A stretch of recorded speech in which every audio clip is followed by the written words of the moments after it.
Hello and welcome. You stand at the edge of something most mortals never truly comprehend.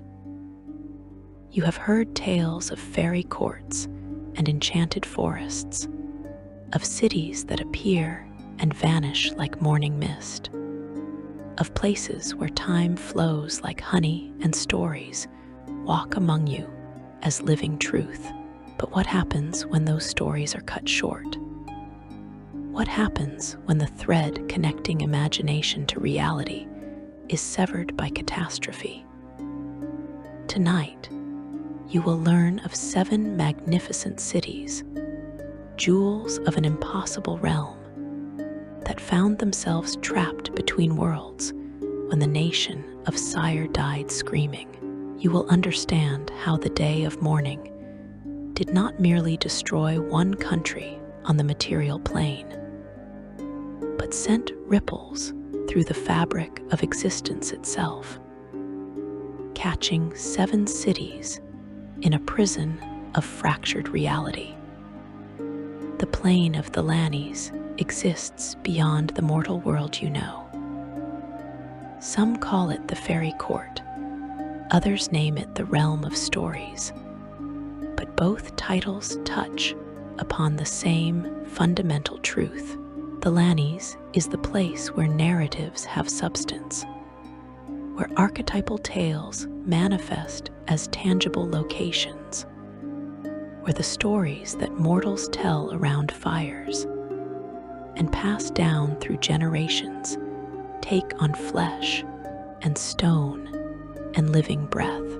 This is not a plane of history. You must understand this distinction clearly. Thelanis does not care about what actually happened in the material world. It cares about what people believe happened, what they imagine, what they fear and hope and dream. The stories that echo through Thelanis are not chronicles of real events, but reflections of mythic patterns, of fairy tales and legends that have no single author, no definite origin, that simply exist in the collective consciousness of thinking beings. When you walk through Thelanis, you walk through narrative itself. You might find yourself in an enchanted forest where a cursed prince waits for true love's kiss. But this prince is not based on any historical figure. He exists because the story of the cursed prince exists, because countless cultures have told variations of this tale, because the pattern has weight and substance in the cosmos. The forest around him grows according to the logic of fairy tales, not the logic of nature. Time behaves strangely because time in stories serves the narrative, not mathematics. Distances stretch and contract based on dramatic necessity. Dangers appear when the hero needs testing, and aid arrives when earned through virtue or cleverness. This is the realm from which the Feyspires came. The Feyspires are 7 cities, sometimes called the 7 jewels of the Faerie Court, magnificent urban centers that exist primarily in Thelanis, but can manifest on the material plane of Eberron. These are not ordinary cities. They are inhabited by Eladrin, the noble fae who embody the seasons and the stories themselves, and by gnomes who descended from fae ancestry long ago. Each Feyspire is a masterwork of impossible architecture, towers that spiral into clouds that taste of summer wine, bridges woven from moonlight and morning song, streets paved with crystallized dreams and polished ambition. The cities themselves are alive with story. Every building a chapter, every resident a character, every day a new verse in an eternal poem. Before the morning, these 7 cities moved between Thelanis and Eberron, according to patterns as old as the planes themselves. You see, the planes of existence orbit around Eberron in great cosmic cycles. Thelanis becomes coterminous with the material plane for a period of 7 years every 225 years. During this coterminous phase, the barrier between the 2 planes grows thin, and the Feyspires can more easily slip across the boundary. Some Feyspires would appear in Eberron for days or months or years, manifesting in locations that resonated with their particular story, places where the narrative they embodied felt most at home. Then they would fade back to the Thelanis, returning to the heart of the Faerie Court until the cosmic dance brought them around again. The gnomes of Zilargo, the small folk known for their cunning and their elemental binding, are descended from these Fey travelers. Thousands of years ago, gnomes came from the Thelanis to Eberron and chose to remain, making their homes in the material world permanently. But they never forgot their origins, and they maintained connections to the Feyspires, to the stories that shaped their ancestors, to the realm where narrative and reality merge into one. Each of the 7 Feyspires has its own distinct character, its own story that defines it. They are not interchangeable jewels, but unique facets of the Faerie Court's infinite possibilities. Some embody tales of valor and nobility. Others reflect darker stories of betrayal and vengeance. Still others capture the bittersweet nature of romance, or the wild joy of freedom. The inhabitants of these cities do not merely live in these stories. They are these stories in the way that characters in a tale are both individuals and archetypes, both unique and universal. You must understand that the relationship between Eberron and the Thelanis was never simple, but it was stable. For countless cycles spanning millennia, the planes danced their cosmic waltz, drawing close and pulling apart, and the Feyspires rode this rhythm like ships on a reliable tide. When the Thelanis drew near, the cities would sometimes appear on Eberron, bringing wonder and strangeness to the material world. The Eladrin nobles might ride out from their gates to hunt mortal heroes who caught their fancy, not with malice necessarily, but because the story demanded worthy adversaries, mortals who wandered into manifest zones, places where the Thelanis touched Eberron most closely, might find themselves living out fairy tale logic, where 3 wishes granted came with 3 unforeseen consequences, where riddles posed by mysterious strangers meant the difference between fortune and doom.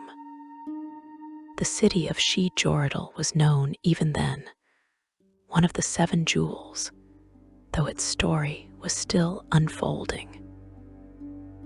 In the time before the morning, Joridal appeared occasionally in the seawall mountains of southern Corvair, manifesting when conditions aligned between the planes. The Eladrin who dwelled there embodied particular narratives, particular story patterns that had weight and meaning in the cosmos.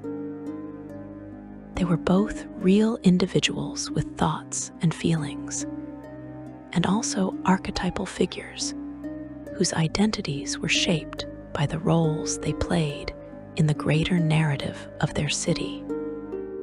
Taer was another of the seven, a spire that chose its own appearances carefully, manifesting with intention and purpose in locations that served its mysterious story. This city held secrets even other Feyspires did not share, for Thelanis contains multitudes, and not all stories are meant for every audience. The Eladrin of Taer understood something about the nature of narrative that others perhaps did not. Or perhaps their story simply required them to be enigmatic, to be the mysterious tower in the tale that appears when needed and vanishes before explanations can be given. The other 5 Feyspires each had their own patterns, their own stories, their own reasons for being. Together, they formed a constellation of narrative possibility, 7 ways that Thelanis could touch Eberron, 7 bridges between the realm of story and the realm of flesh. They were the Faerie Court's ambassadors to the material world, whether they intended that role or simply fulfilled it by their nature. Time in Thelanis does not flow as it does on Eberron. You might spend what feels like a single night dancing in a Fey Lord's hall, only to emerge and find that 7 years have passed in the mortal world. Or you might quest for what seems like months through an enchanted forest, only to return home and discover that you left mere hours ago. This temporal strangeness affected the Feyspires as well.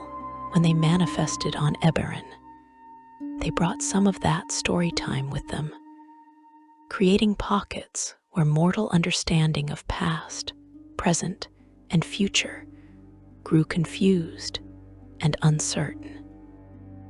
The inhabitants of the Feyspires were shaped by this temporal fluidity.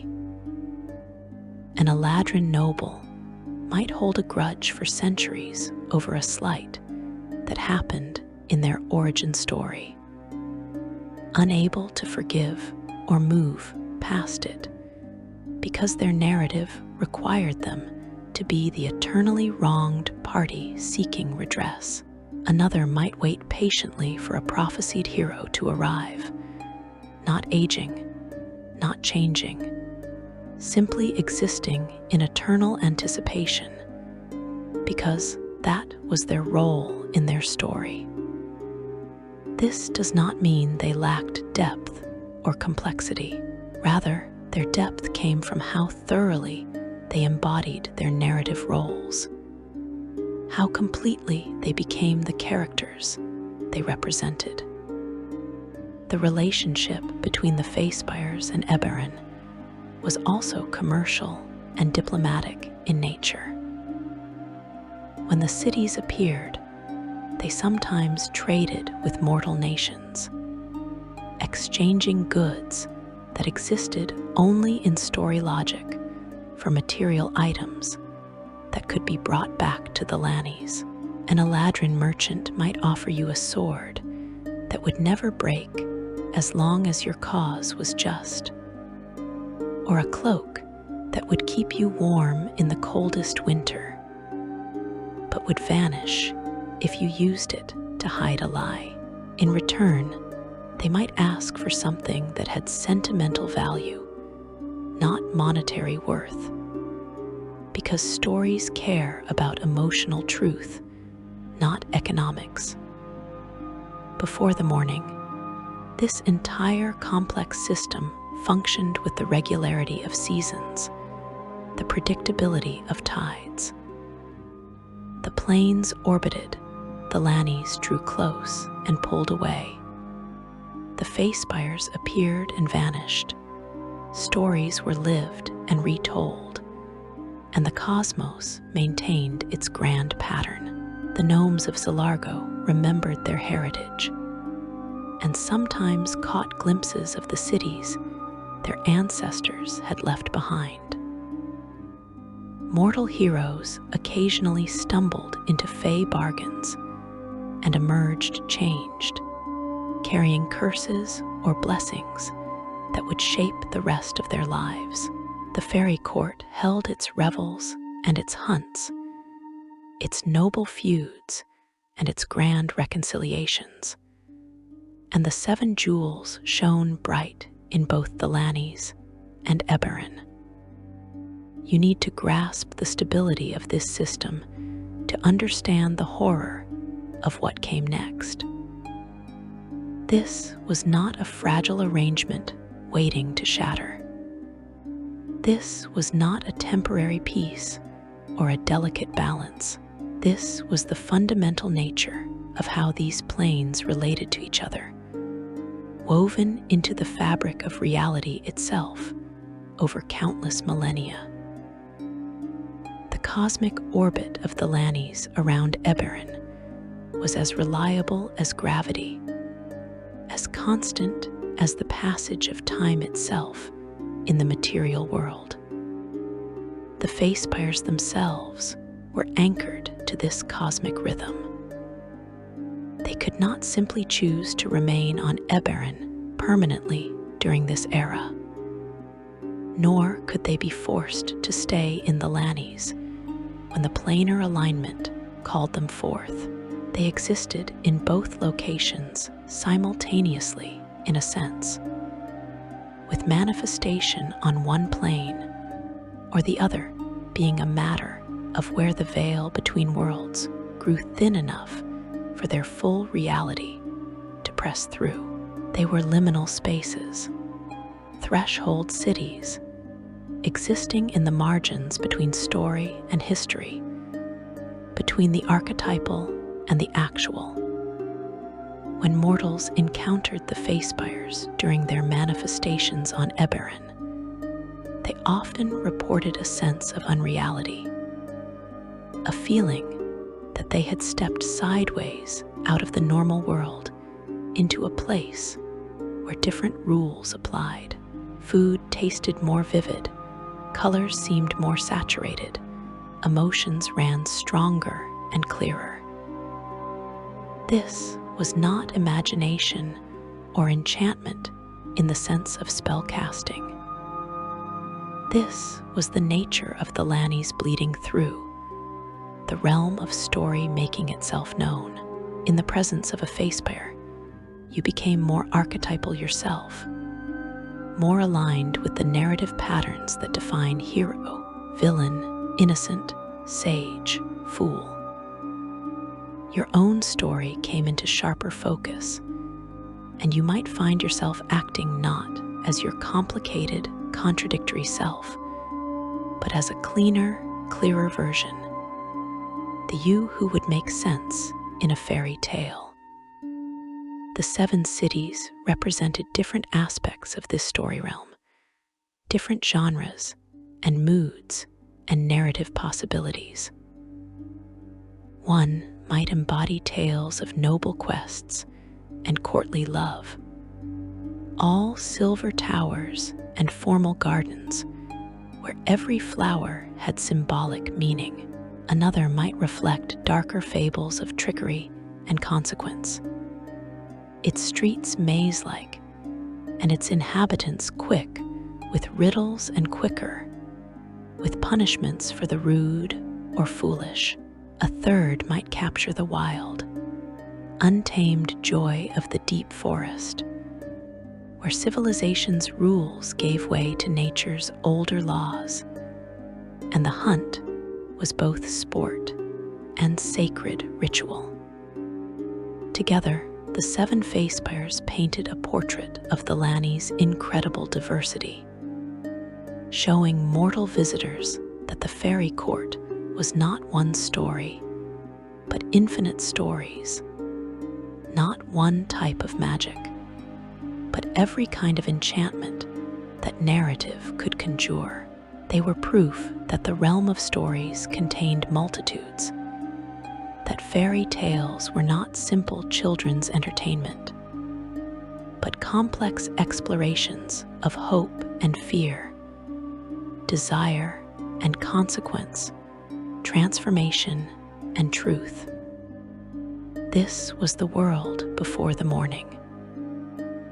This was the reality that had existed for longer than any living mortal could remember, longer than written history recorded, perhaps as long as Eberron itself had existed as a material plane. The relationship between Thelanis and Eberron was woven into the deepest layers of cosmic law, as fundamental as the distinction between matter and energy, as essential as the division between thought and thing. You stand now with this knowledge, understanding what was, so that you can comprehend what came next. You see the 7 jewels in your mind's eye, shining in both the Faerie Court and occasionally gracing Eberron with their presence. You understand that these cities were not merely magical locations, but living embodiments of story itself, that their inhabitants were not simply long-lived fae, but eternal archetypes, that the relationship between the planes was ancient and stable and seemingly unbreakable. Hold that image clearly. Remember the rhythm of millennia, the cosmic dance that never faltered, the 7 cities moving between worlds with the reliability of stars across the sky. Feel the certainty of this pattern, the way it made sense, the way it felt as permanent as stone and as reliable as sunrise. Because all of that was about to end. Section 2. The nature of stories made real.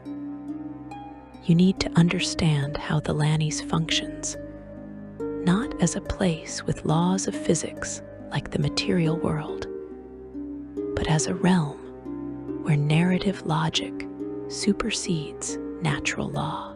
When you step into the Thelanis, whether through a manifest zone where the planes touch, or by crossing through a portal during the coterminous period, you do not simply enter another location. You enter a different mode of existence entirely. The very substance of the Thelanis is woven from story, and stories follow patterns that have nothing to do with cause and effect, as mortals typically understand those concepts. In the material world of Eberron, if you plant a seed and tend it properly, it grows into a tree over the course of years. The process follows predictable biological rhythms. Rain and sunlight feed the sapling, seasons pass, and eventually you have a mature tree. This is the logic of nature, of matter and energy behaving according to consistent principles. But in the Thelanis, a seed might grow into a tree in a single night if the story calls for it. A character might need to climb a great tree to reach the giant's castle in the clouds. And so, the tree exists at whatever size and age the narrative requires, regardless of how long ago it was planted. The tree is not defying natural law. The tree exists in a realm where natural law is subordinate to narrative necessity. This distinction is crucial. Thelanis is not a place where magic makes impossible things happen within a framework of natural law. Thelanis is a place where the framework itself is different, where the organizing principle of reality is story rather than physics. You could spend a lifetime studying the properties of matter and energy and never predict how Thelanis behaves. Because matter and energy in that realm answer to different masters. They answer to archetypal patterns, to the needs of narrative, to the shapes that stories have taken in the collective imagination of mortal beings across millennia. The stories that shape Thelanis are not historical accounts. This cannot be emphasized enough. When you encounter the tale of the sleeping princess in her castle, surrounded by thorns, you are not meeting a woman who was once a real historical figure, now preserved in some magical way. The sleeping princess exists because the story of the sleeping princess exists. She is the embodiment of that narrative archetype, the manifestation of a pattern that appears in countless cultures and countless variations. She has never been anything other than the sleeping princess. She was not born, grew up, and then fell under a curse. She has always been asleep, waiting for the destined hero, because that is her story, and stories in Thelanis are eternal and self-contained. This creates a reality that mortal minds struggle to fully grasp. The inhabitants of Thelanis, the Eladrin nobles and the Fae creatures, and even the gnomes who once dwelled there, all exist within this narrative framework. An Eladrin lord who plays the role of the Huntsman King has always been the Huntsman King. He remembers hunts that never happened in historical time, but that exist in storytime mythic pursuits of worthy prey that are both past and eternally present. His identity is not separate from his role. He is the Huntsman King in the way that a character in a tale is defined by their function in that tale. Yet these beings are not mindless or lacking in depth. The Eladrin possess intelligence, emotion, personality, will. They can make choices, form relationships, experience joy and sorrow and anger, but their choices occur within the context of their stories. The Huntsman King might choose to spare a particular quarry out of respect for their courage, but this choice itself becomes part of his story, a variation on the theme rather than a departure from it. He cannot decide to stop being the Huntsman King any more than a character in a written tale can decide to leave the pages and become someone else entirely. The Archfey who rule the various layers and demiplanes of Thelanis are the most powerful embodiments of story in that realm. They are not gods, though mortals sometimes confuse them for deities. They do not grant divine power to clerics or answer prayers in the way that the sovereign host or the Dark Six might. But they are immensely powerful within their own domains, able to reshape reality according to the logic of their particular stories. An Archfey known as the Mother of Invention embodies the tale of creation and crafting, of the Maker who brings new things into being. Another Archfey might represent the story of the betrayed lover, eternally beautiful and eternally dangerous to those who win their affection only to prove faithless. These Archfey rule over demiplanes within Thelanis, distinct layers of reality that each follow their own narrative rules. One demiplane might be an endless forest where it is always autumn, and the wild hunt rides every night when the moon rises.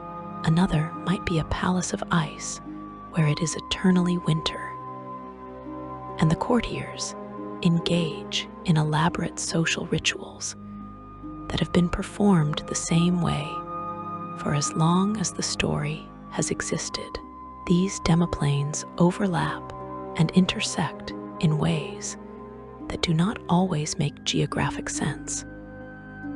Because geography in the Thelanis serves narrative convenience rather than spatial logic. You might walk through a door in the autumn forest and find yourself in the winter palace, not because the two locations are physically adjacent, but because the story you are living has brought you from one scene to the next. The relationship between these stories and the mortal world is reciprocal in a way that confounds easy explanation. Do the stories exist in the Thelanis because mortals tell them? Or do mortals tell the stories because they leak through from the Thelanis into the collective unconscious of thinking beings? The answer appears to be both and neither. The stories have weight and reality in the Thelanis that predates any particular mortal telling them. Yet they also grow stronger and more defined as more mortals engage with them, tell variations, embed them deeper into culture and consciousness. A story that resonates across many cultures becomes a more solid and permanent fixture in the Thelanis. A story that fades from mortal memory might weaken or transform in the Faerie Court. This creates a strange symbiosis between the planes. The Thelanis needs mortal imagination to feed and sustain its stories, while mortals draw on the archetypal patterns of the Thelanis to make sense of their own lives and experiences. A mortal who has never consciously thought about the Thelanis might still find themselves thinking in terms of fairy tale logic when they face a moral choice. Should I help this stranger, even though it might cost me? The pattern of the good deed rewarded is a Thelanian pattern, a story truth that resonates even in the material world, where helping strangers might simply cost you without any magical recompense. The Feyspires exist as bridges between these realities. They are permanent structures in the Thelanis, cities that anchor particular collections of stories. But they have the unique property of being able to manifest on the material plane when the cosmic conditions align. During the coterminous period, when the Thelanis draws close to Eberron in its orbital dance, the barrier between the planes thins. What is normally impossible becomes merely difficult, and what was difficult becomes easy. The Feyspires, which exist in both planes simultaneously in a metaphysical sense, can push through the thinning veil and manifest fully on Eberron. This manifestation is not teleportation or physical movement. The Feyspire does not leave the Thelanis and arrive in Eberron. Rather, it exists in both places at once during the manifestation, a single city occupying two planes, anchored in the realm of story, but pressing through into the realm of history. Mortals who enter the Feyspire during its manifestation on Eberron are actually crossing into the Thelanis, even though they might not realize it. They are stepping from the material world into the Faerie Court, though they are doing so through a threshold that feels less dramatic than plunging through a planar portal. The coterminous cycle follows a pattern that has repeated for ages beyond mortal reckoning. Every 225 years, Thelanis becomes coterminous with Eberron for a period lasting 7 years. During this time, the realm of stories and the material world overlap in subtle and not so subtle ways. Manifest zones, permanent locations where the planes naturally touch, become more active and powerful. New temporary manifest zones might appear, creating pockets of story logic in unexpected places. The Feyspires manifest more easily and more frequently, appearing in locations that resonate with their particular narratives. Between coterminous periods, Thelanis becomes remote for 218 years. During this remote phase, the barrier between planes is thick, and crossing between them requires significant magical power, or the discovery of rare and powerful portals. Manifest zones still function, but with diminished strength. The Feyspires remain in Thelanis, unable to manifest on Eberron except in the most exceptional circumstances. The influence of story logic on the material world fades to a background whisper rather than a clear voice.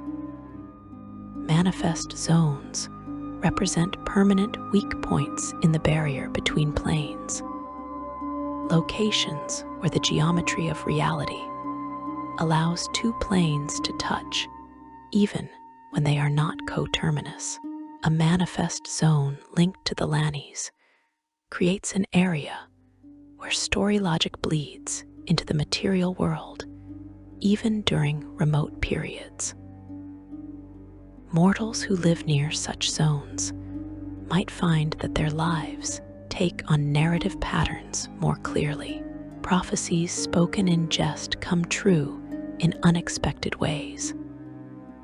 Bargains made carry more weight than mere social contracts. The rules of fairy tales apply, so that politeness to strangers brings reward and rudeness brings consequence, not through divine intervention, but through the nature of the place itself.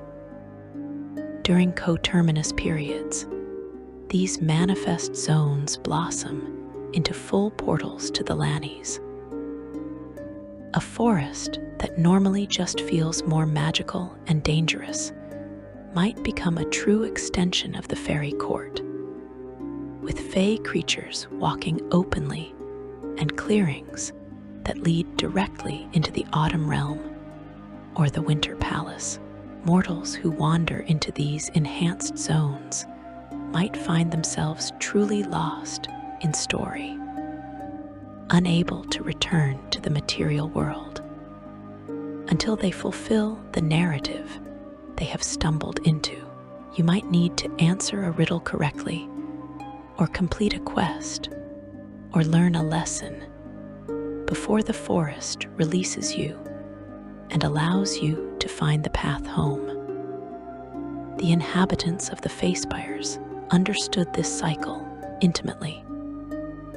The Eladrin nobles tracked the orbital patterns and knew when manifestation would become possible.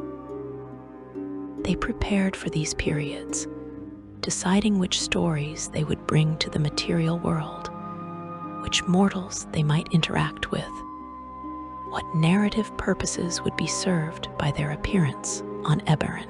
For them, the coterminous period was a time of opportunity, a chance to engage more directly with the realm of history, and perhaps to find mortals who could play roles in their eternal stories. The gnomes who remained in Thelanis, those who had not migrated permanently to Eberron in ages past also prepared for manifestation. They understood both worlds, being descended from Fae, but having maintained closer ties to mortal concerns than the Eladrin. Gnomes in the Feyspires served as translators in a sense, able to explain story logic to confused mortal visitors, and able to help the Eladrin understand mortal perspectives that did not naturally occur to beings who thought purely in narrative terms. The architecture of the Feyspires reflected their dual nature as structures existing in both planes. Buildings were designed to be beautiful and functional according to the aesthetics of story, which meant they often defied mortal expectations of how structures should look. A tower might be impossibly slender, because towers in fairy tales are slender and graceful. And in Thelanis, the tower does not need to obey engineering principles because it is held up by narrative necessity. Gardens might grow in geometric perfection or wild profusion, depending on which served the story better. And the same garden might shift between these states as the narrative mood of the city changed. Time within the Feyspires behaved according to story time rather than clock time. An Eladrin feast might last for what feels like hours to the participants, but actually encompasses days or even weeks of external time. A quest that seems to take months within the city might conclude with you exiting to find only a single night has passed on Eberron. This temporal fluidity was not random or chaotic. It followed narrative logic, time stretched or compressed based on what the story needed, moving quickly through boring necessities and lingering on dramatic or significant moments. Mortals who spent extended periods in the Feyspires often found themselves changed by the experience. They began to think in more archetypal terms, to see their own lives as stories with clear roles and purposes. A merchant who entered as a practical person concerned with profit and loss might leave seeing themselves as the wise trader, a character in a tale rather than simply an individual making their way in the world. This was not mind control or curse, though it could certainly feel disorienting. This was the influence of Thelanis reshaping perception, revealing the story patterns that had always been present beneath the surface of mundane reality. The Eladrin themselves embodied the seasons, another aspect of how Thelanis makes metaphor into reality. An Eladrin noble might be a creature of summer, embodying heat and passion and the bright fury of noon. Another might be an autumn soul, all melancholy beauty and harvest richness, and the gentle sadness of things ending. Winter Eladrin carried the cold clarity of ice and snow, while spring Eladrin burst with renewal and growth. These seasonal affinities were not mere personality traits. They were fundamental aspects of identity, shaping how the Eladrin appeared, what magic they commanded, and what roles they played in the stories of their city. The Seven Feyspires each had their own collections of stories, their own populations of Eladrin and Fae creatures, their own archfey rulers or councils. They were sovereign in the way that chapters of a book are sovereign, distinct, and complete in themselves, yet part of a larger whole. The rulers of one Feyspire had no authority over another, but they might engage in the elaborate games and feuds that archfey love, playing out eternal rivalries that were themselves stories, conflicts that had no resolution because the conflict itself was the point. Trade between Feyspires occurred not through mundane commerce, but through story-appropriate exchanges. An Eladrin from one city might owe a debt to an Eladrin from another, a debt that stretched back to some ancient tale and could only be settled through completing a quest or providing a service that satisfied the narrative requirements. These debts and obligations formed a complex web connecting the 7 cities, ensuring that while each was independent, none existed in complete isolation from the others. This was the nature of Thelanis before the Mourning. This was how the realm of stories functioned, how the Feyspires operated, how the relationship between narrative and reality maintained its ancient balance. The system was complex, but stable, strange, but reliable, operating according to rules that made sense once you understood that story logic was the governing principle. The cosmic dance continued millennium after millennium. Thelanis approached and receded. The Feyspires manifested and withdrew. Mortals encountered the Faerie Court and brought tales back to the material world. And those tales fed back into Thelanis to strengthen and shape the stories there. Everything functioned as it had always functioned, as it seemed it would always function, eternal and unchanging, in the way that the best stories are eternal and unchanging, even as they are retold in infinite variations. You understand now how Thelanis worked, how its inhabitants lived, how the Feyspires served as jewels adorning both the Faerie Court and occasionally the material world. You comprehend the difference between story time and historical time, between narrative necessity and physical law, between archetypes and individuals. You see how the whole system fit together into a functioning cosmos where multiple modes of reality coexisted in harmony.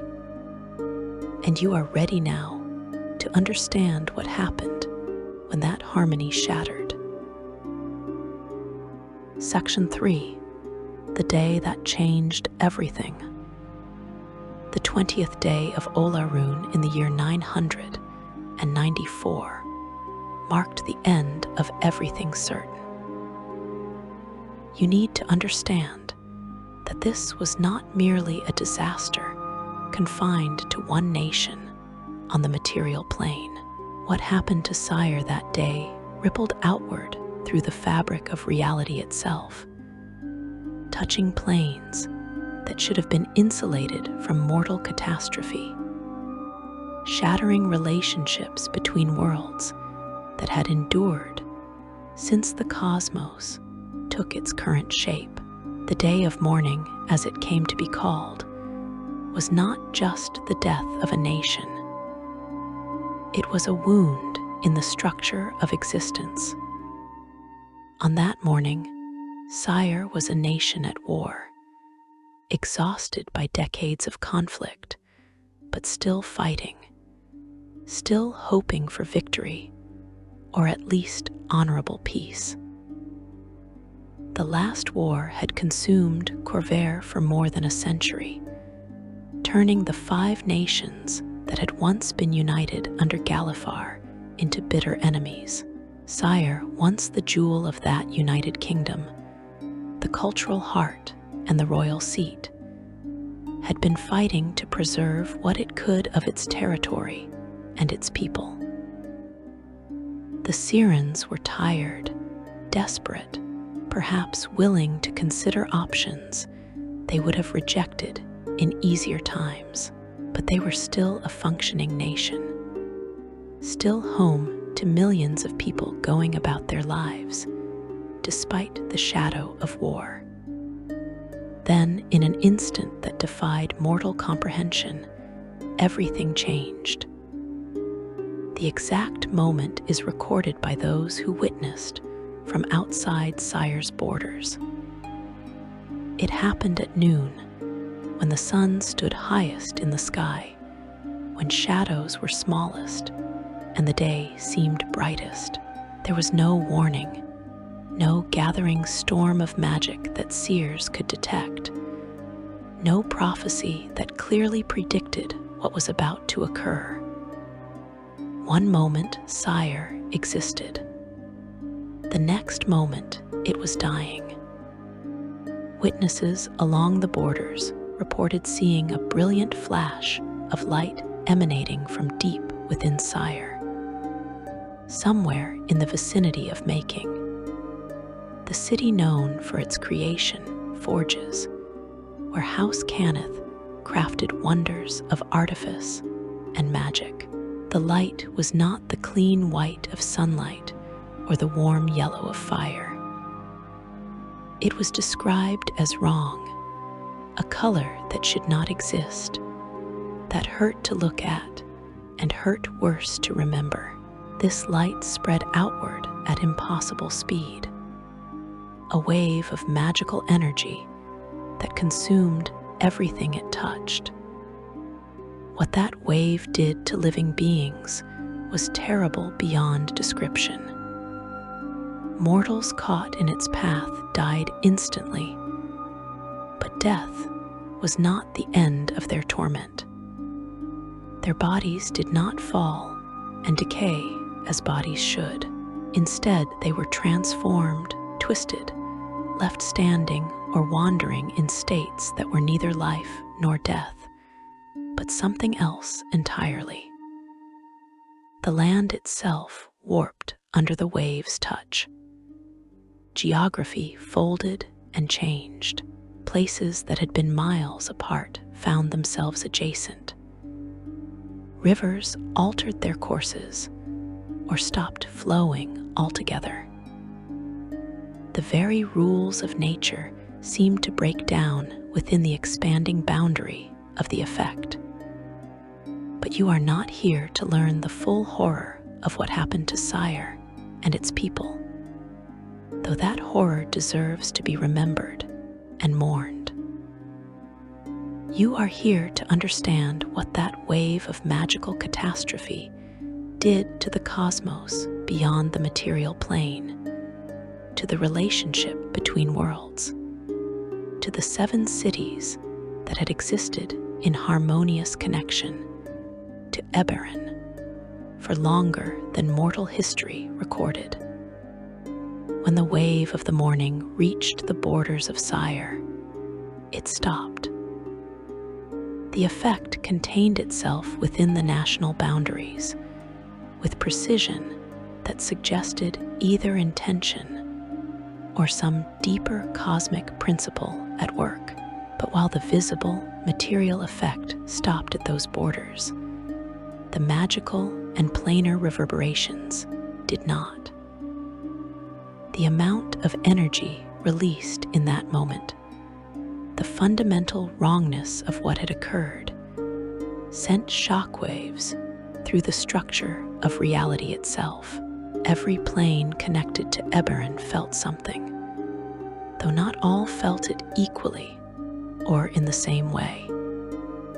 Thelanis, the Faerie Court, the realm of stories, was not coterminous with Eberron at that time. The plain was in the middle of its long, remote phase, distant from the material world, the barrier between them thick and strong. Under normal circumstances, this distance would have insulated Thelanis from events on Eberron.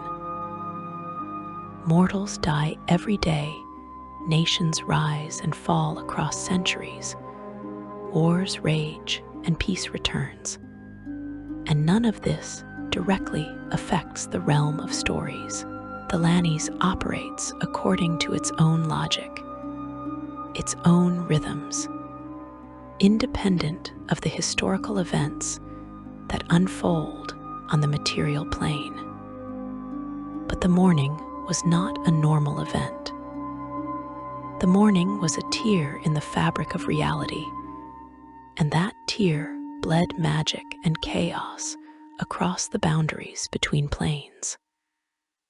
When the wave hit Sire's borders and stopped its material advance, it did not stop its planar propagation. The energy, having nowhere else to go, pushed outward through other dimensions, traveling along the connections between planes like lightning, following the path of least resistance. In Thelanis, the moment manifested as a sound. Every being in the Faerie Court, from the mightiest archfey to the smallest pixie, heard it simultaneously. It was not a sound that came through ears, not vibration in air, but something that resonated in the fundamental essence of their beings. Later, those who tried to describe it would struggle, because mortal language, and even Fae language, lacked words for what they had experienced. Some called it a scream. Others said it was more like the sound of something vast breaking, the way a mirror makes a sharp crack when it shatters. Still, others insisted it was silence itself made audible, the absence of sound given voice. The Archfey knew immediately that something was catastrophically wrong. Beings who had existed for millennia, who had weathered every cosmic cycle and every planar alignment, who had never known true fear because their existence was woven into the eternal nature of story itself, felt terror for the first time. The sound, the feeling, the wrongness of it carried information in ways that transcend normal communication. They knew that something had happened on Eberron. They knew it was connected to magic on a scale they had never encountered, and they knew, with certainty that bypassed rational thought, that the relationship between their realm and the material world had fundamentally changed. The Seven Feyspires felt it most intensely. These cities existed in both Thelanis and, in potential form, on Eberron. They were anchored to both planes, and that dual nature had always been their strength, their unique quality that set them apart from other locations in the Faerie Court. But in the moment of the mourning, that dual nature became their vulnerability. The planar shockwave hit the Feyspires like a physical force, because they existed at the intersection between the realm that was injured and the realm experiencing the injury's echoes. In each of the 7 cities, the inhabitants felt reality lurch. Buildings swayed though there was no earthquake. The sky flickered between the eternal twilight of Thelanis and something else, something darker and more chaotic. For a brief moment, measured in heartbeats, but feeling like hours, the citizens of the Feyspires could see through to Eberron, could see the spreading devastation of the Mournland, could feel the pain and terror of millions of mortal souls crying out as they were transformed or destroyed. Then the connection snapped. The cosmic thread that had always linked the Feyspires to Eberron, that had allowed them to manifest on the material plane during coterminous periods, that had maintained their potential presence in both worlds, severed like a rope under too much tension. The sensation was immediate and absolute. One moment, the Feyspires existed in harmonious duality, anchored to both planes. The next moment, they were adrift, cut off, trapped in a state of being that violated the fundamental laws of their nature. The inhabitants did not die. The Feyspires did not crumble or vanish. But something worse happened. They became frozen, locked in a moment between existence and non-existence, neither fully in Thelanis nor able to reach Eberron, suspended in a void that should not have been possible. The stories that defined each city, that gave purpose and meaning to their eternal existence, stopped progressing. Time within the Feyspires did not stop exactly, but it lost its flow, becoming sticky and uncertain, moments stretching out indefinitely or compressing into instants with no pattern or predictability. The Eladrin found themselves unable to complete actions they had begun. A noble who had been raising a cup to drink remained with the cup eternally approaching lips that never quite touched the rim. A craftsperson working on a sculpture found the chisel forever in motion toward the stone, but never quite making contact. These were not physical paralysis in the way mortals understand it. The Eladrin remained conscious, aware, able to think and feel. But they existed in a narrative that had lost its momentum, a story that had been interrupted mid-sentence and could not continue to the next word. The Archfey who ruled or influenced the Feyspires felt the catastrophe with even greater intensity. These beings, who were embodiments of story patterns so powerful and fundamental that they had achieved something approaching divinity, found their power suddenly constrained. They could still affect their domains within the Thelanis, still shape reality according to narrative logic, but they could no longer reach the Feyspires. It was as if the 7 cities had become isolated bubbles, separate from both the Thelanis proper and from Eberron, existing in some terrible intermediate state that violated everything the Archfey understood about how planes and stories functioned. In the material world of Eberron, the immediate aftermath of the mourning consumed all attention. The surviving nations reeled in shock, trying to understand what had happened, whether it would happen again, whether they were responsible or at risk. Refugees fled from the borders of what was now being called the Mournland, bringing tales of horror and transformation. Military forces that had been engaged in battle on Syraen's soil either died in the catastrophe or emerged changed, traumatized, unable to adequately describe what they had experienced. But there were those who noticed the planar effects. Wizards who specialized in planar studies felt the shockwave ripple through their magical senses. Dragon-marked heirs whose houses had maintained connections to manifest zones, found those zones behaving strangely, fluctuating in power, responding to something that had fundamentally altered the relationship between planes.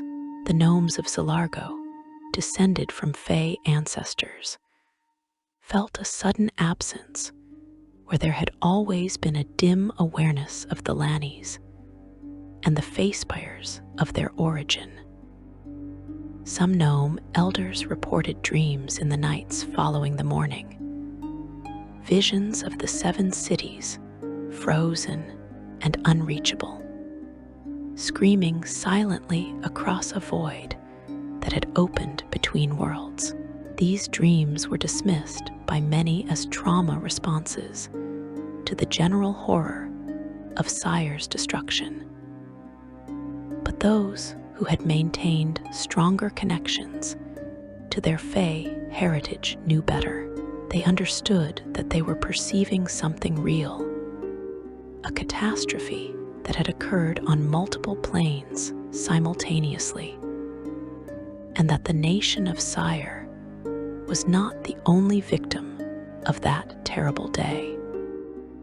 The cosmic cycles that governed planar motion continued as they always had. The Thelanis still orbited Eberron in its ancient pattern, still moved through its remote and coterminous phases according to mathematical principles that predated mortal civilizations. But the Feyspires no longer moved with it. They remained locked in their frozen state, trapped in the moment of severing, unable to follow the natural rhythms that had defined their existence for countless millennia. When the Thelanis next became coterminous with Eberron, years after the mourning, the Feyspires did not manifest. They could not manifest the pathway that would have allowed them to press through from the Faerie Court to the material world no longer existed. Other locations in the Thelanis continued functioning as they always had. The Faerie Courts held their eternal revels. The enchanted forests grew according to story logic. The tales and narratives that gave substance to the plane continued playing out in infinite variation. But there was a sense of wrongness, an awareness among the inhabitants of the Faerie Court that something had been taken from them, that the cosmos had been injured in a way that they could not fully comprehend or repair. The severing of the Feyspires created a void in the structure of the Thelanis itself. These cities had been anchors, places where the realm of stories touched most closely to the realm of history, where the archetypes could interact with actual mortal beings and be refreshed by those interactions. Without them, the Thelanis became more isolated, more purely itself, which sounds like it might be a neutral change, but represented a loss of vitality, a cutting off of an important connection that had enriched both planes. For the inhabitants of the 7 trapped cities, time became a meaningless concept. They existed in perpetual awareness of their frozen state, conscious but unable to act, knowing they were trapped but unable to escape or even fully understand the nature of their prison. Some scholars who later studied the phenomenon theorized that the Feyspires existed in a pocket dimension now, a fold in reality created by the catastrophic energy of the mourning, a space that was neither the Thelanis, nor Eberron, nor any other plane, but something new and terrible and unintended. the stories that defined each Feyspire remained unchanged, locked in whatever narrative moment they had occupied at the instant of severing. A city that embodied the tale of noble siege warfare remained eternally under siege. But the siege could not progress to resolution. A city that represented the story of star-crossed lovers held those lovers in eternal anticipation of reunion that could never quite arrive. The narratives became static, losing the essential quality that makes stories meaningful, the movement from beginning through middle to end, the progression and change that gives narrative its power and purpose. This was the immediate effect of the mourning on Thelanis and the Seven Cities. A catastrophe on the material plane had reached across the barriers between worlds and wounded the realm of stories itself, severing 7 jewels from their proper place in the cosmic order and leaving them trapped in a state of narrative suspension, frozen in the moment between one word and the next, unable to complete their tales or begin new ones. The day of mourning had killed a nation, but it had also imprisoned 7 cities in a fate that, for beings defined by story and change, might have been worse than death. Section 4. The 7 Cities in detail. You need to see each of the 7 cities individually now to understand what was lost when the mourning severed them from both Thelanis and Eberron. Each Feyspire embodied different stories, different archetypes, different aspects of the infinite narrative possibilities that Thelanis contained. They were not interchangeable jewels, but distinct facets of the Faerie Court, each reflecting unique light, each precious in its own way.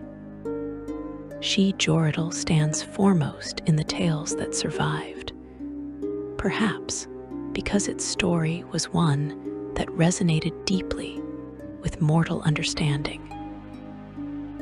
This city embodied the archetype of the noble siege, the eternal contest between defender and attacker, the story of walls that must hold against impossible odds. When Shae Joridal manifested on Eberron in ages past, it appeared in the seawall mountains of what was once southern Syre, rising from the peaks like a crown of silver and stone. The city's architecture reflected its narrative purpose. Every building was a fortress, every street a defensible position, every plaza a rallying point for brave defenders. The Eladrin of Shae Joridal were warriors and strategists, nobles who embodied the virtues of courage, loyalty, and sacrifice that such stories demand. They did not fight out of hatred or desire for conquest. They fought because the story required worthy defenders, because the siege was the point, the eternal testing of resolve against adversity. In the logic of Thelanis, the siege of Shae Joridal had been ongoing for as long as the city existed, which meant forever in the way that stories are forever. The attackers at the gates were not evil in any moral sense, but necessary antagonists, playing their role in the eternal drama as completely as the defenders played theirs. When mortals encountered Shae Joridal during its manifestations on Eberron, they often found themselves caught up in the siege narrative. A traveler approaching the city might be recruited as a defender, given armor and weapons that fit perfectly despite never being measured, assigned to a wall section where their particular talents would be most needed, or they might find themselves among the attackers, compelled by the story's logic to test the walls, to seek entry through guile or force, not because they wished the defenders harm, but because the narrative demanded opposition. Those who understood the nature of the Thelanis could navigate these roles, playing their part until the story released them. Those who did not understand often found themselves trapped in the siege for what felt like years, though they might emerge to find only days had passed in the material world. The gnomes of Shae Joridal, descendants of those who had long ago chosen to remain in the Feyspire rather than migrate to Eberron, served as engineers and artificers within the siege narrative. They maintained the great gates, designed ingenious defenses, created machines that could hurl stones or burning oil at the attackers below. But their work was never finished, could never be finished, because the siege itself was eternal. A wall section destroyed one day would need repair the next, not because anyone physically rebuilt it, but because the story required the walls to hold, and so they did, cycling through damage and restoration in endless repetition. Taer Syraen represented a very different type of story, one of mystery and hidden knowledge. This Feyspire was known as the City of Veils, and even other inhabitants of the Thelanis spoke of it with uncertainty and speculation. The city appeared rarely on Eberron, and when it did manifest, it chose its locations with clear intention, arriving at places where secrets lay buried, or where knowledge long forgotten waited to be rediscovered. The architecture of Taer Syraen was deliberately confusing. Streets that seemed to lead one direction, but delivered you somewhere entirely different. Buildings whose interiors were far larger than their exteriors could possibly contain. Plazas that appeared in your peripheral vision, but vanished when you looked directly at them. The Eladrin of Taer Syraen were riddlers and lorekeepers, beings who hoarded secrets the way dragons hoard gold. They did not share their knowledge freely, because their story was not about the generous teacher, but about the mysterious sage who offers cryptic clues and demands that seekers prove their worth. Mortals who entered Taer Syraen in search of answers found themselves navigating a city that actively resisted straightforward progress. You could not simply walk to the library or the palace or wherever you believed your answer waited. You had to solve the riddles the city itself posed, decode the symbols worked into the stones of the streets, interpret the meaning behind the ever-shifting architecture. The gnomes of Taer Syraen were archivists and puzzle makers, maintaining vast libraries whose contents changed based on who was reading them. A book that told you the history of House Cannith might, when opened by a different reader, contain instead a treatise on the nature of the draconic prophecy. The gnomes insisted this was not deception, but appropriate revelation, that each reader received the knowledge they were ready to understand. That mystery served truth better than transparent explanation, ever could. Shae occupied a unique position among the 7 cities, for it served as a bridge not just between Thelanis and Eberron, but between the Faerie Court and Dal Quor, the region of dreams. This Feyspire embodied stories of sleep and dreaming, of the boundary between waking and sleeping consciousness, of nightmares and pleasant fantasies alike. The architecture of Shae was fluid in ways that even other Feyspires were not. Buildings that seemed solid, but rippled like reflections in water when you touched them. Streets paved with clouds that somehow bore your weight.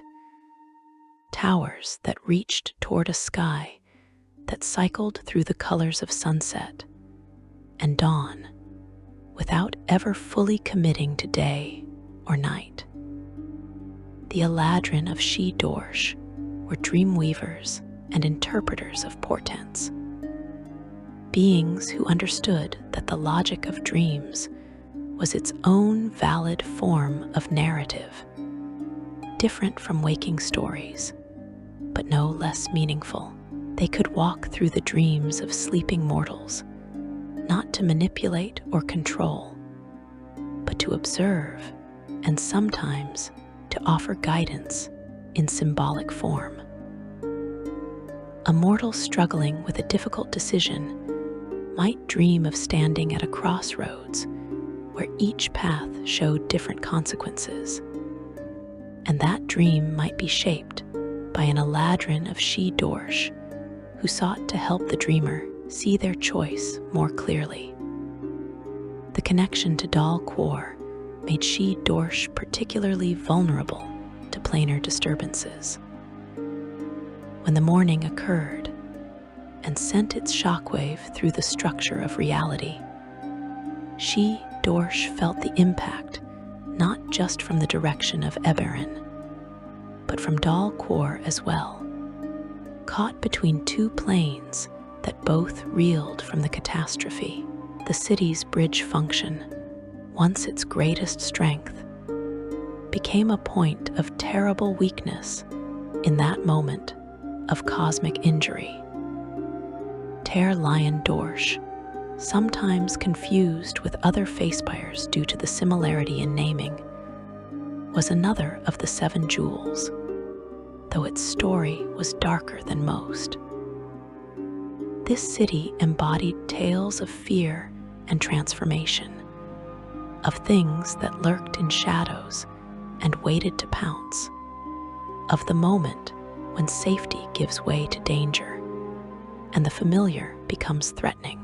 The architecture reflected this theme, with buildings that seemed welcoming from a distance, but revealed disturbing details as you approached, inviting doorways that opened onto rooms filled with menace, gardens that grew thorns alongside flowers, and sometimes the thorns would reach for you with deliberate intent. The Eladrin of Taer were not evil, but they were predators in the way that characters in cautionary tales are predators, teaching through fear rather than through comfort. They embodied the dark fairy tale archetypes: the wolf in grandmother's clothing, the witch in the candy house, the troll beneath the bridge. They played these roles because such stories serve important functions, teaching wariness and wisdom, showing that not everything beautiful is safe, and not every offered kindness comes without price. Shayla's Turlith was the Feyspire that had manifested most recently before the mourning, appearing in the southernmost reaches of what had been Syre. This city embodied stories of transition and passage, of thresholds crossed and boundaries transgressed, of the moment between one state and another. Its architecture was all archways and gates, doorways and windows, structures that seemed designed more as passages than destinations. The Eladrin of Shae's Turlith were guides and gatekeepers, beings who understood that movement between states, between locations, between conditions of being, was itself a narrative worthy of embodiment. When the morning struck, Shae's Turlith was physically present on Eberron, manifested in the material world and occupying space in what would become the Mournland. The catastrophic wave struck the city directly, and being a threshold place by its very nature, the Feyspire became a threshold between states of reality that should never have touched. The city survived the initial devastation, but was transformed by it, becoming a location that existed simultaneously in multiple damaged states. A passage that led nowhere and everywhere at once. A gate that opened on voids that should not exist. The other two Feyspires, whose names have been less preserved in the tales that survived, each embodied their own narrative archetypes. One was said to embody stories of wild freedom and untamed nature. A city that was more forest than urban center, where the Eladrin lived as hunters and gatherers, following the oldest tales of harmony with the natural world. The buildings, such as they were, grew from living trees shaped by magic and will into dwelling spaces. And the streets were game trails that wound through ancient groves, where sunlight filtered down in golden shafts, and every clearing held some small wonder or danger. The final Feyspire represented stories of transformation and rebirth, of the caterpillar becoming butterfly, of the hero emerging from trials changed and elevated, of death leading to renewal rather than ending. This city was said to exist in a constant state of flux, with architecture that was never quite the same from one visit to the next, not because it physically changed, but because your perception of it changed based on where you were in your own transformative journey. The Eladrin there served as both guides and mirrors, reflecting back to visitors what they were becoming rather than what they currently were, showing potential rather than present reality. Each of these 7 cities had populations numbering in the thousands, Eladrin nobles and common Fey folk, gnomes who maintained the practical functions that even story logic required, visiting mortals who had become caught up in the narratives and either could not or would not leave. They had markets where you could trade stories for goods, where a well-told tale of your own adventure might purchase a sword or a loaf of bread that tasted of summer sunshine. They had courts where the seasonal Eladrin held their elaborate social rituals, where winter nobles plotted with the cold clarity of ice, and summer nobles raged with the heat of forge fires, where autumn Eladrin mourned the passage of all things and spring Eladrin celebrated renewal and growth. The daily life in each Feyspire, if daily can be applied to places where time flowed according to narrative need rather than clockwork precision, followed patterns appropriate to their stories. In Joridal, the defenders manned the walls and the attackers tested the defenses, and occasional truces allowed for parleys, where both sides could show respect for worthy opponents before resuming the eternal siege.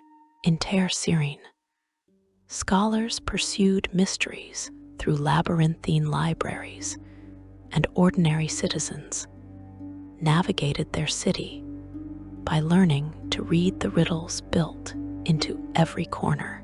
In Shae, the boundary between waking and dreaming blurred until citizens were never quite sure which state they occupied. And this uncertainty was not troubling, but liberating, allowing for experiences impossible in either state alone. The gnomes of each city maintained connections to their distant cousins in Zilargo, though these connections were tenuous and often symbolic rather than practical. A gnome born in Shae Joridal might dream occasionally of the coastal libraries of Cornburg, might feel a pull toward the material world that their ancestors had left behind. But the story of their city held them as surely as it held the Eladrin. They were characters in the tale of their Feyspire, and characters do not simply walk out of their stories to take up residence in different narratives. The 7 cities together formed a constellation of possibility, showing the incredible range of stories that the Thelanis contained. They proved that the Faerie Court was not a single tale, but infinite tales, not one type of magic, but every kind of enchantment that narrative could conjure. When they manifested on Eberron during coterminous periods, they brought with them proof that reality was larger and stranger than mundane existence suggested, that the rules mortals took for granted were not universal laws, but local customs, that story and history could coexist and enrich each other. Now you see what was trapped when the Mourning severed these 7 jewels from their proper places in the cosmos. You understand that each city was not just a location, but a living embodiment of narrative patterns that had existed since thinking beings first told stories around fires. You comprehend that the inhabitants were not merely displaced, but frozen in states of narrative suspension, unable to continue their eternal stories, unable to complete the patterns that gave their existence meaning and purpose. The tragedy of the 7 trapped cities extends beyond the immediate suffering of their inhabitants. It represents a loss to both Thelanis and Eberron, a severing of connections that had enriched both planes for longer than recorded history. The stories these cities embodied still exist in mortal consciousness, still get told around fires and written in books, but they lack the direct connection to their archetypal sources. The bridge between story and reality has been damaged, perhaps irreparably, and both worlds are diminished by that damage. Section 5, Trapped Between Worlds. You must now enter the impossible space where the 7 cities exist, suspended in their prison between worlds. This is not a location you can visit, not a place that exists in any conventional sense. The Feyspires occupy a void that was never meant to be, a crack in the structure of reality created by the catastrophic energy of the Mourning. To understand what this means for the inhabitants requires you to abandon your mortal understanding of time, space, and consciousness. To grasp a state of being that violates every natural law. Imagine for a moment that you are speaking, forming words, and halfway through a sentence, the universe freezes. Not your consciousness, not your awareness, but everything else. Your mouth is shaped around a syllable you cannot complete. Your lungs hold breath you cannot release. Your thoughts continue racing forward, planning the rest of the sentence, the conversation, the day ahead. But your body cannot act on any of those plans. You remain locked in that single instant, that frozen fraction of a second, fully aware, but completely unable to move forward in time. Now extend that moment not for seconds or minutes, but for years. This is the barest hint of what the inhabitants of the Seven Feyspires experience in their trapped state. For the Eladrin of Shae Joridal, the siege that had been their eternal purpose simply stopped progressing. A warrior who had been swinging a sword found the blade forever descending toward a target it would never strike. The target, an opposing warrior, stood in eternal readiness to parry a blow that would never complete its arc. Both remained fully conscious, aware of their situation, able to think and feel, but unable to act. The siege, which had given their existence meaning and structure, became a tableau rather than a narrative, a frozen painting rather than a living story. The cruelest aspect of this imprisonment is that the inhabitants remain aware. They are not locked in unconscious stasis like sleepers in some enchanted castle. They think, they feel, they experience the passage of time in their own consciousness, even though external time has lost all meaning. An Eladrin noble trapped mid-gesture at a feast table can reflect on millennia of memories, can contemplate the nature of their imprisonment, can feel every shade of frustration and despair and desperate hope that such a situation engenders. They simply cannot move, cannot speak, cannot do anything except exist in eternal awareness of their frozen state. The gnomes of the Feyspires suffer particularly acutely because their nature bridges the gap between Fae and mortal consciousness. The Eladrin are beings of pure story, and while their imprisonment is torment, it is at least a state their narrative-based existence can partially accommodate. They are characters in a story that has been interrupted, waiting for some cosmic author to resume the tale. But the gnomes, with their more mortal perspective, with their understanding of sequential time and progressive action, experience the frozen state as an absolute violation of everything they understand about existence. They are mortal minds trapped in an immortal prison, unable to age or die or change or grow, locked forever in the moment of their severing. The nature of the void where the Feyspires exist defies description, because it defies the categories that language requires. It is not Thelanis, though the cities can still perceive the Faerie Court as a distant, unreachable realm, visible but separated by an unbridgeable gap. It is not Eberron, though some faint sense of the material plane lingers at the edges of perception, a reminder of what was lost.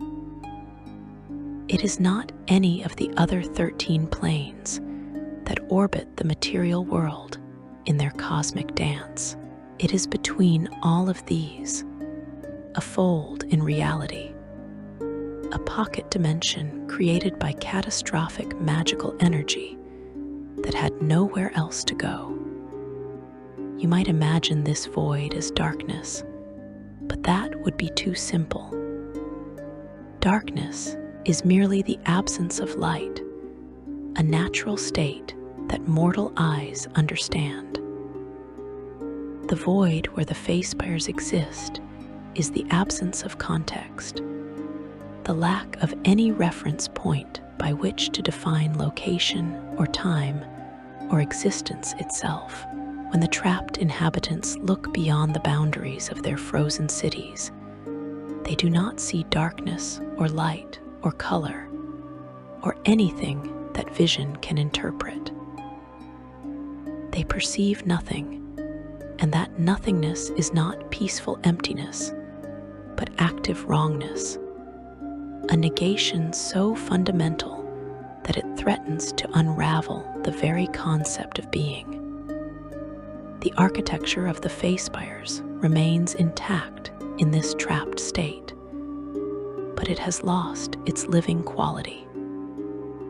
Buildings that once shifted subtly according to narrative need, that responded to the stories being lived within them, have become static, a tower that might have grown slightly taller when the story called for a character to gain new perspective, or shifted its stairways to present appropriate challenges to worthy seekers, simply stands now, inert and unchanging.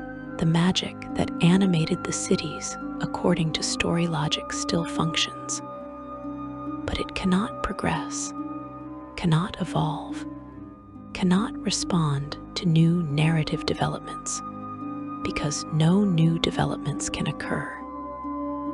The seasonal nature of the Eladrin adds another layer of torment to their frozen state.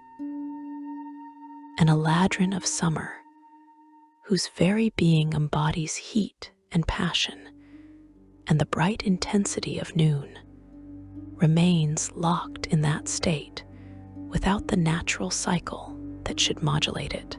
There is no evening to cool the perpetual blaze, no autumn to gentle the fierce energy into something more sustainable, no winter rest to balance the summer's expenditure. The Eladrin is eternally summer with no relief, and while their nature is built to embody that season, it was never meant to be sustained without the balance of the full cycle. The dreamweavers of Shae Dorsh exist in perhaps the strangest state of all the trapped cities. Their Feyspire had always existed at the boundary between waking and sleeping, between conscious narrative and unconscious dreaming.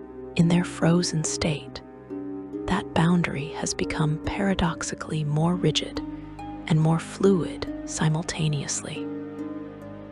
They are locked in a state that is neither waking nor sleeping, experiencing something that resembles a lucid dream that cannot end, where they have awareness but no agency, vision without volition. Some among the trapped have begun to perceive things that should not be possible. After years of existing in the void, certain Eladrin and gnomes report sensing something beyond the nothingness that surrounds them. These perceptions are fragmentary and contradictory. Different individuals describing entirely different phenomena.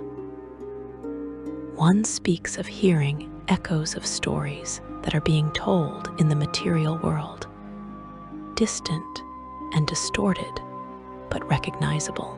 Another describes feeling the presence of Thelanis like a warmth that cannot quite reach through the barrier. A third insists that the void itself has begun to develop a kind of consciousness, that the nothingness is learning to be something, and what it might become terrifies them beyond the capacity of words to express. The Archfey who once ruled or guided these cities feel the absence like a severed limb. From their positions in the Thelanis proper, they can sense that the Feyspires still exist somewhere, but they cannot reach them, cannot communicate with them, cannot offer aid or comfort, or even acknowledgement. Some Archfey have attempted to create new bridges to the trapped cities, weaving powerful magics designed to span the void. But these efforts have universally failed. The void does not behave like space that can be crossed or barrier that can be breached. It is a fundamental discontinuity in reality, and no amount of power seems sufficient to repair what the Mourning broke. The stories that each Feyspire embodied still exist in the collective consciousness of mortal beings across Eberron.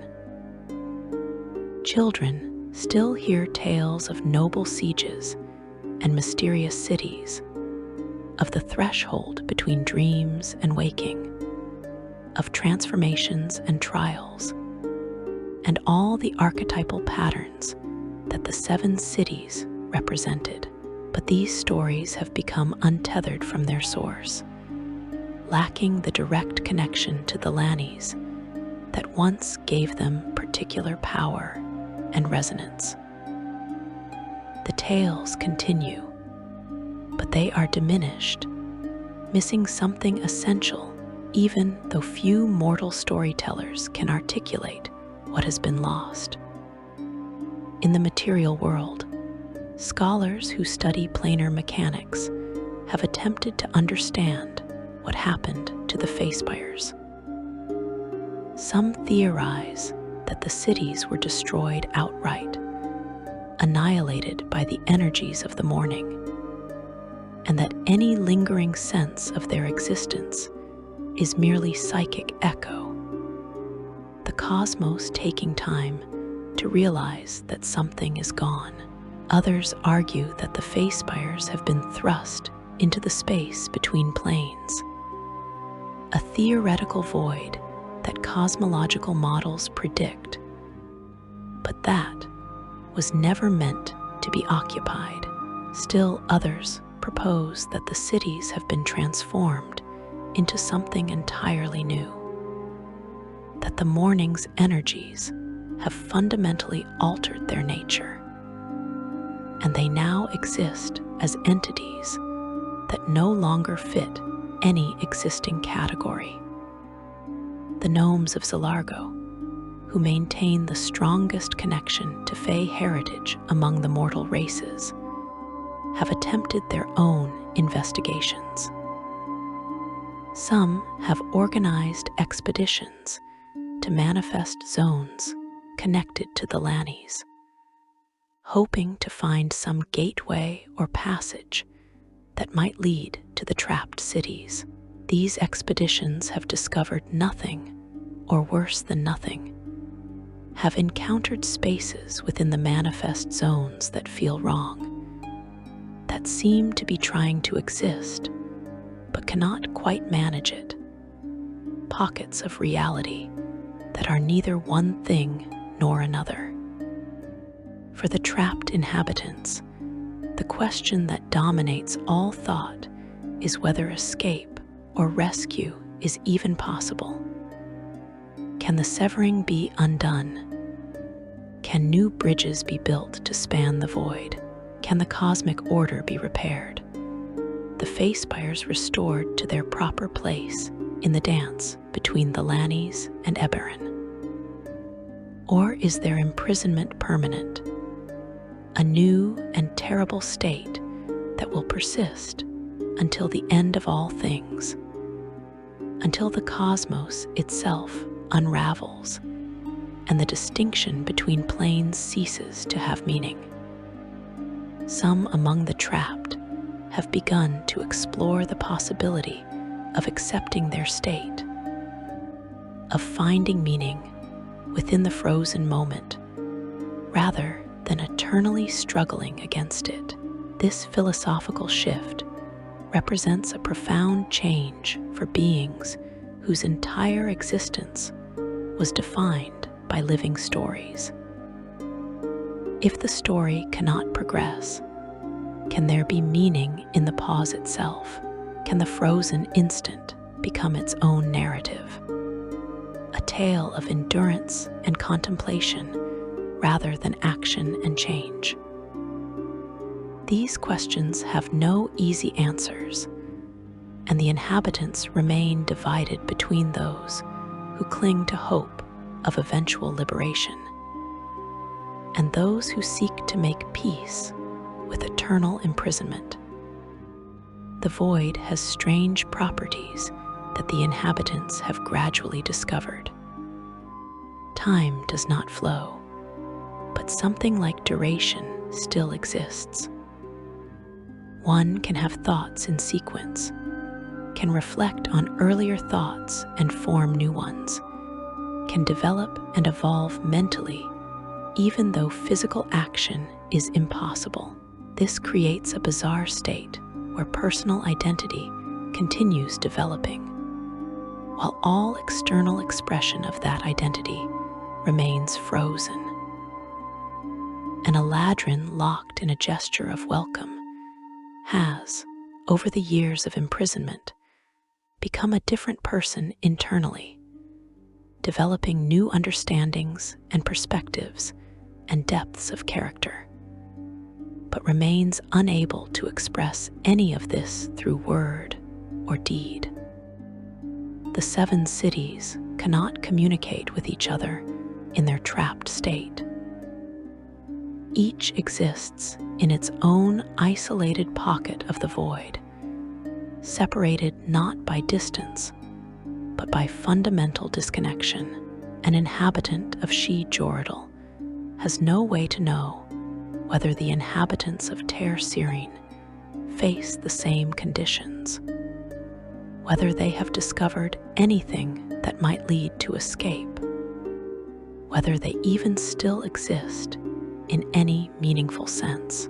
This isolation compounds the torment, adding loneliness to helplessness, ensuring that even the comfort of shared suffering remains beyond reach.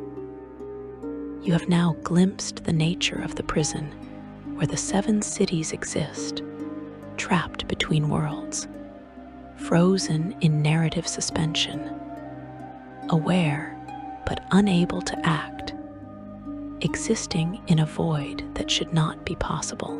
You understand that this is not merely physical imprisonment, but a violation of the fundamental nature of what these cities and their inhabitants are meant to be. They are stories that cannot be told, narratives interrupted mid-word, characters frozen between actions, and the cruelty of their state lies not in unconscious stasis, but in eternal, helpless awareness of everything they have lost and everything they cannot do. Section 6. The changed reality and what remains.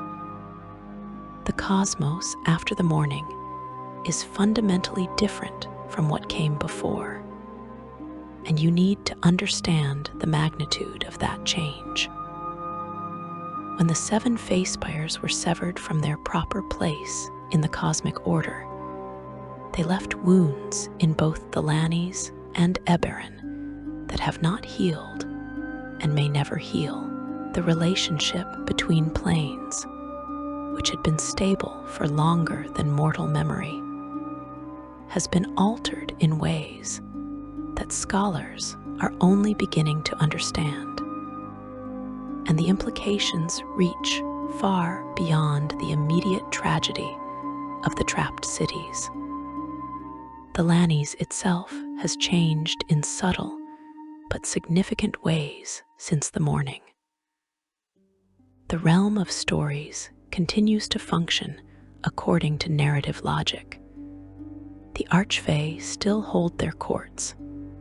The enchanted forests and magical palaces still exist in all their impossible glory, but there is an absence that permeates everything, a sense that something essential has been lost. The inhabitants of the Faerie Court can feel it even if they cannot always articulate it. The Seven Feyspires were not merely cities within the Thelanis. They were anchors, connection points, where the realm of stories touched most directly to the realm of history, where narrative and material reality could meet and enrich each other. Without those anchors, the Thelanis has become more isolated, more purely itself in a way that sounds positive, but represents a loss of vitality. Stories need audiences, need to be told and retold, need to interact with the lived experiences of mortal beings to remain dynamic and meaningful. The Feyspires provided that interaction, serving as bridges where mortals could encounter archetypal narratives directly, and where the stories of the Thelanis could be refreshed by contact with new mortal experiences. With the bridges severed, the flow of narrative energy between planes has slowed to a trickle. The Archfey feel this loss most keenly. These powerful beings, who embody fundamental story patterns, find that their connection to the material world has weakened. They can still influence manifest zones when the Thelanis becomes coterminous, can still send aspects of themselves through portals, can still touch the dreams and imaginations of mortal storytellers, but the direct, physical presence that the Feyspires allowed is no longer possible. An Archfey who once might have walked through a Feyspire to manifest on Eberron and engage directly with mortals must now work through intermediaries and indirect influences. And this diminishes their ability to shape and be shaped by the stories mortals tell. Some Archfey have attempted to create new Feyspires, new cities that might serve the function the 7 trapped jewels once did. These attempts have met with limited success. The creation of a Feyspire is not something that can be accomplished through will or power alone. The cities that became the 7 jewels emerged organically from the structure of the Thelanis itself, crystallizing around story patterns so fundamental and powerful that they achieved permanent form. An Archfey can build a palace, can shape a forest, can create a demiplane that follows particular narrative rules. But creating something with the unique dual nature of a Feyspire, capable of existing in both the Thelanis and Eberron simultaneously, requires cosmic conditions that may no longer exist after the Mourning's damage to planar relationships. On Eberron itself, the effects of losing the Feyspires are less obvious, but no less real. Most mortals never knew the 7 cities existed, never encountered them during their manifestations, never even heard tales of their appearances in past ages. For these people, nothing has changed. But for those who maintain connections to Fey heritage, who study planar mechanics, who work magic that draws on the power of story and archetype. There is a noticeable absence. Spells that once called on narrative patterns for their power function less reliably. Manifest zones connected to the Thelanis feel diminished, as though the source they draw from has become more distant. The gnomes of Zilargo have been particularly affected by the severing. As a people descended from Fae ancestors who migrated from the Thelanis millennia ago, they maintain a racial connection to the Faerie Court that most other mortal races lack.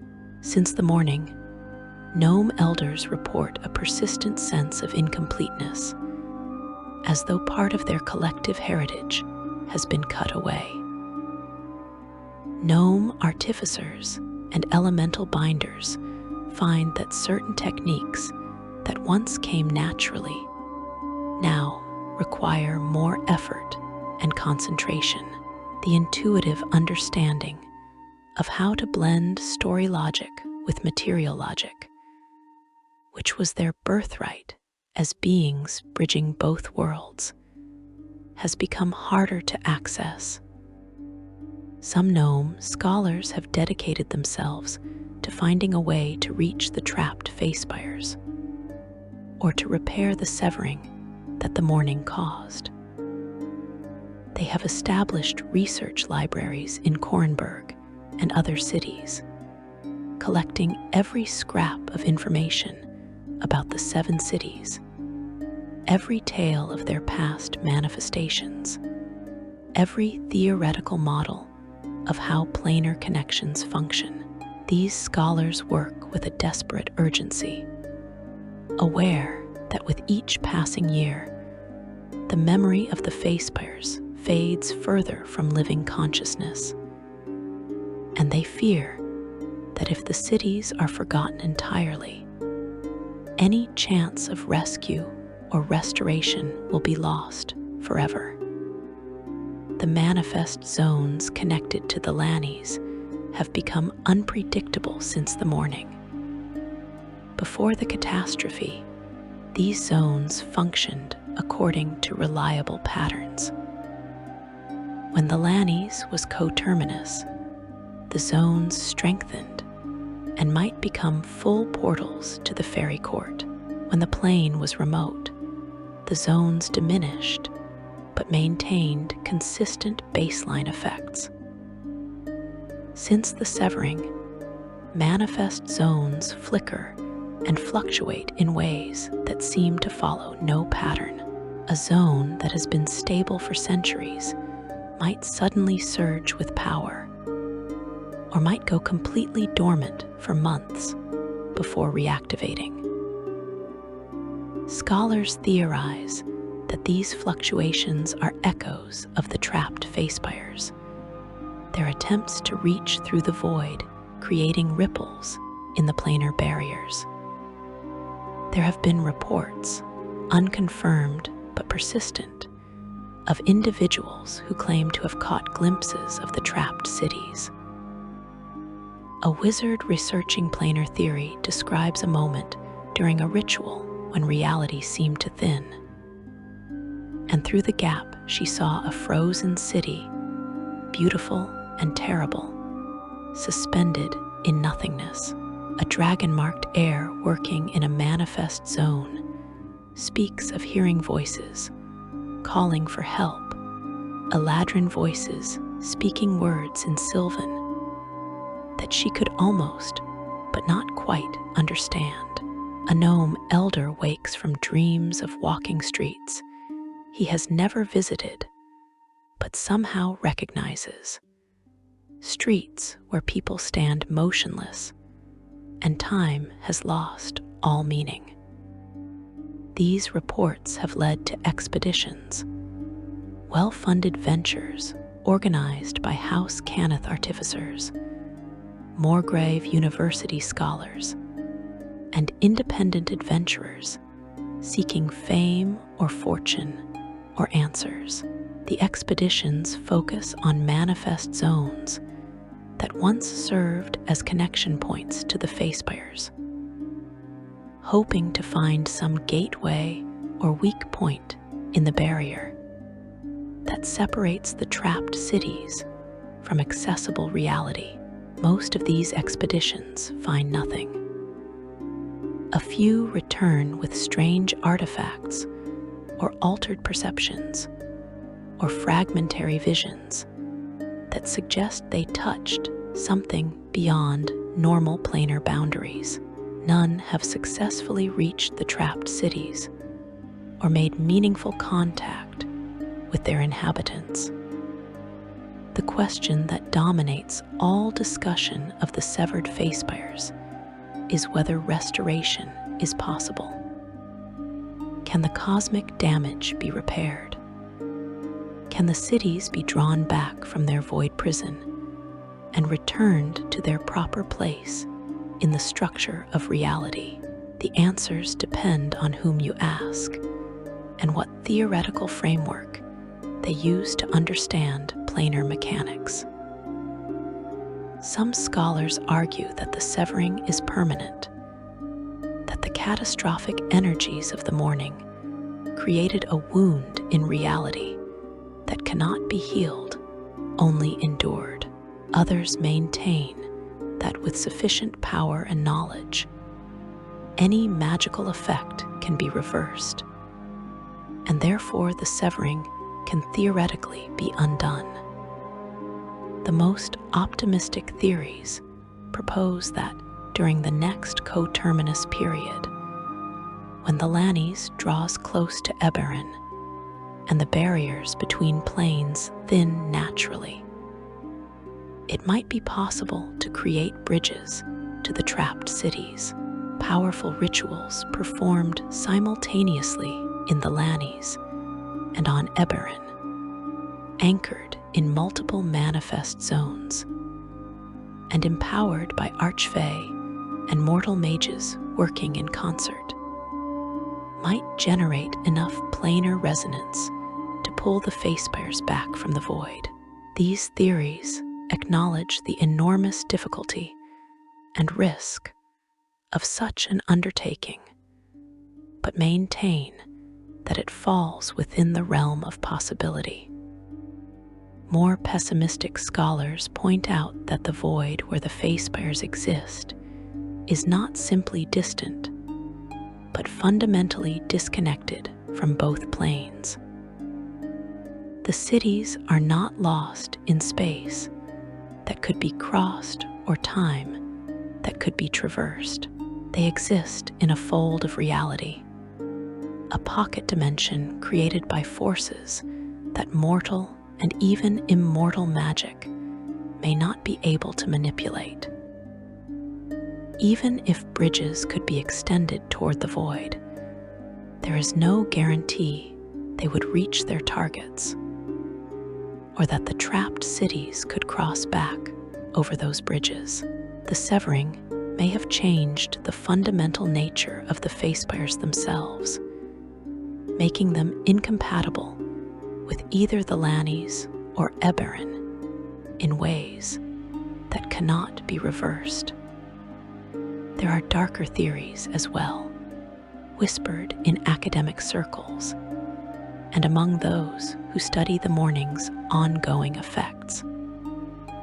Some propose that the trapped cities are slowly being consumed by the void, that the nothingness surrounding them is gradually eroding their substance, and that eventually the Feyspires will simply cease to exist, dissolving into the fundamental wrongness that the Mourning created.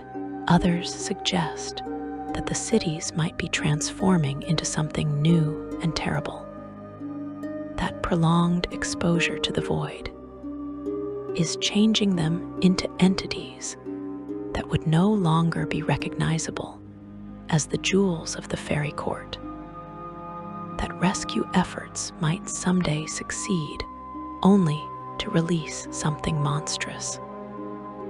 The Archfey have not given up on the trapped cities despite decades. passing since the Mourning. Time flows differently for immortal beings, and while mortal scholars count the years with increasing despair, the Archfey continue their efforts with patient determination.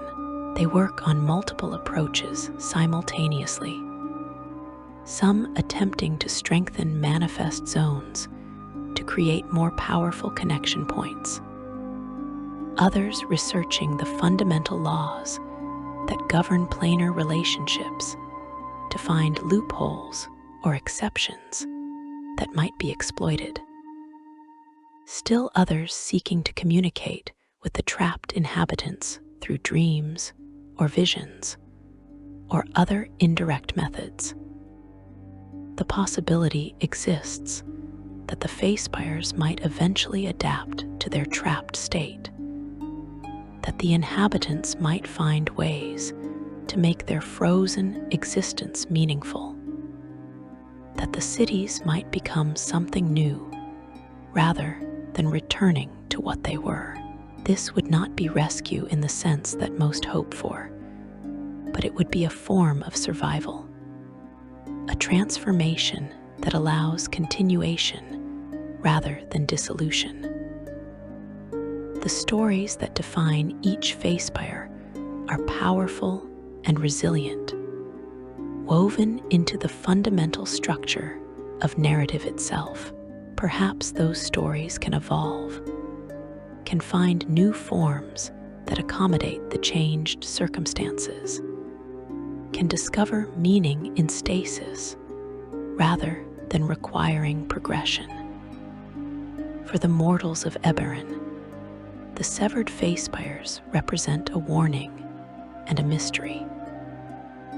The Mourning demonstrated that catastrophic magic on a sufficient scale can damage the fundamental structure of reality itself, that the planes which seem eternal and unchanging are in fact vulnerable to disruption.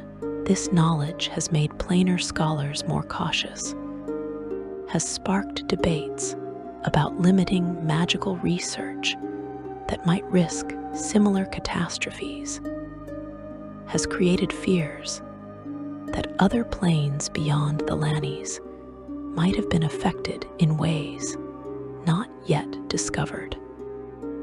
The mystery of what caused the Mourning remains unsolved, and this uncertainty compounds the fear and caution. If the cause is not understood, how can similar catastrophes be prevented? If the damage to the Feyspires was unintended consequence of whatever destroyed Syraen, what other unintended consequences might be waiting to be discovered? The severing of 7 cities from the cosmic order might be only the most obvious planar damage, with subtler disruptions affecting relationships between other planes in ways that will only become apparent over time. You have followed the story of the 7 trapped cities from their origins as jewels of the Faerie Court through their severing in the moment of the Mourning to their current state, suspended in a void between worlds. You understand that this is not merely a tale of one catastrophe, but an ongoing tragedy that affects both the realm of stories and the material world, that diminishes the vitality of narrative itself, that represents a wound in the cosmos that has not healed.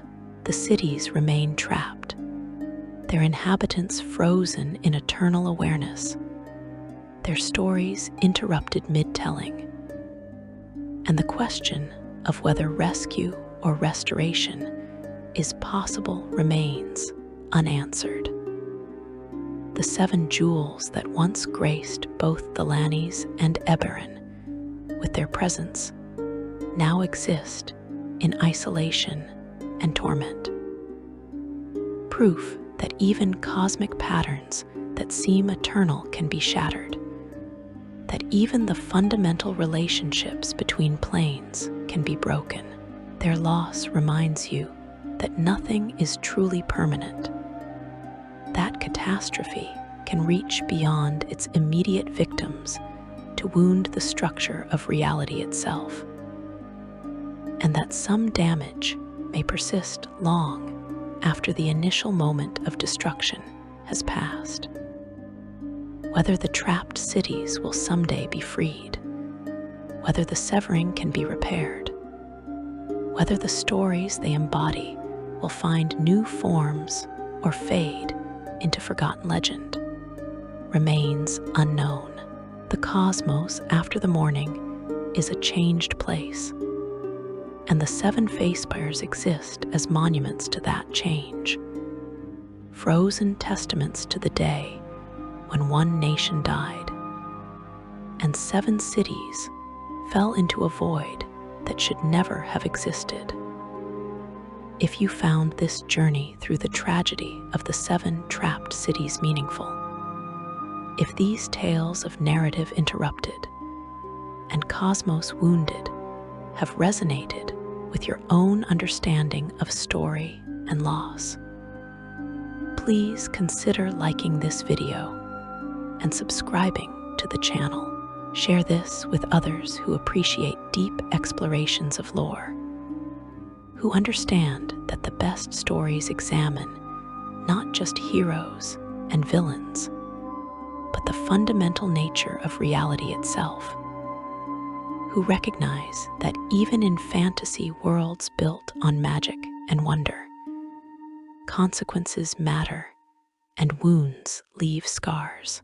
Thank you for walking this path with me through the Faerie Court and into the void beyond, for bearing witness to the fate of 7 jewels that once shone in 2 worlds and now exist trapped between them, waiting for a resolution that may never come.